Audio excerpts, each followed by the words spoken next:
in the morning, we're going there for an early morning meditation before people come.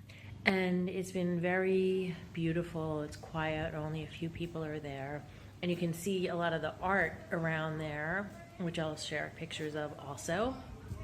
And Hanuman, there's a whole huge thing about Hanuman there, like a bunch of different panels. So I don't know a ton of stories about Hanuman. I know a little bit, so I'll try to learn more to share with you. But I feel very inspired by Hanuman here. And I also, it's funny because it's like a Shiva place, right? So many people come here, and Shiva, this huge statue of Shiva, is on the banks there.